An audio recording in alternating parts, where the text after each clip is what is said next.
Our daily reprieve is based, contingent on the maintenance of our spiritual condition. Here we do have some control.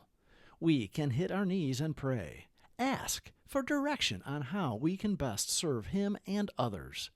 When we do, we are placed in a position of neutrality when it comes to liquor.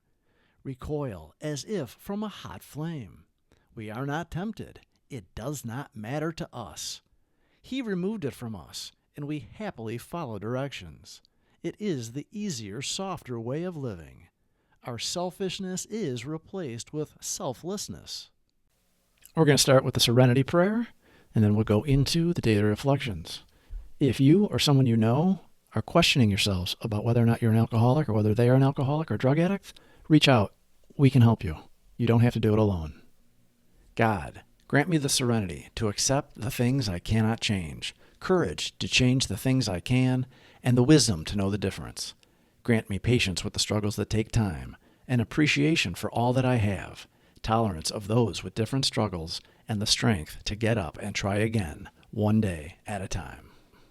October 22nd, true tolerance.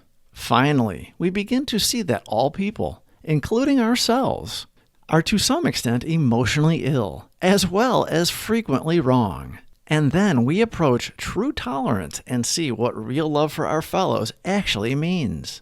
12 Steps and 12 Traditions, page 92. The thought occurred to me that all people are emotionally ill to some extent. How could we not be? Who among us is spiritually perfect? Who among us is physically perfect? How could any of us be emotionally perfect? Therefore, what else are we to do but bear with one another and treat each other as we would be treated in similar circumstances?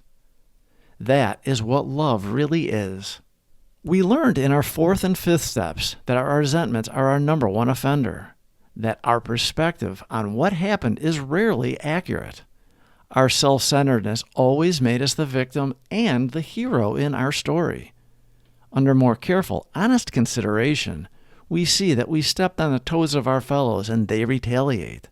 But we only saw the reaction and overestimated the offender's capabilities. They were sick or sicker than us, and we gave them no consideration for being flawed like all humans, even us. We gave ourselves slack, but afforded others none. We expected them to perfectly follow our imagined moral perfection. Now that we're in AA and sober, and winning back the esteem of our friends and business associates, we find that we still need to exercise special vigilance. As an insurance against big-shotism, we can often check ourselves by remembering that we are today sober only by the grace of God, and that any success we may be having is far more His success than ours. It will become more and more evident as we go forward that it is pointless to become angry or to get hurt by people who, like us, are suffering from the pains of growing up. Hurt people hurt people.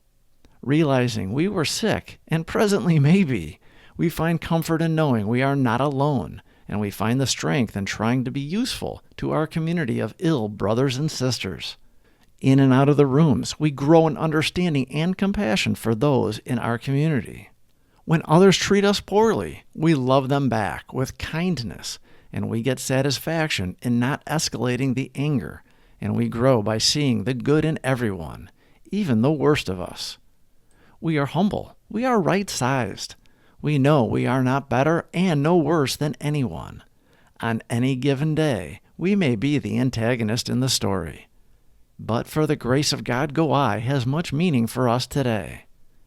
Until we walk a mile in another man's shoes, we cannot see how they are suffering. We've been there.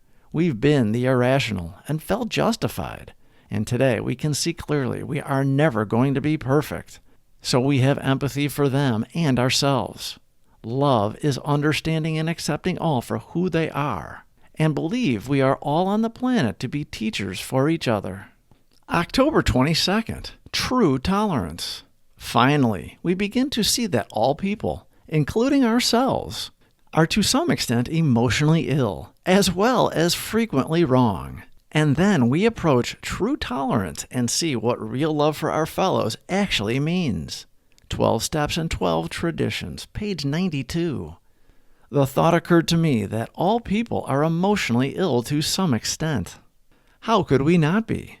Who among us is spiritually perfect? Who among us is physically perfect? How could any of us be emotionally perfect? Therefore, what else are we to do but bear with one another and treat each other as we would be treated in similar circumstances? That is what love really is. Carpe the diem, boys and girls. Please subscribe for more videos. Thank you for watching.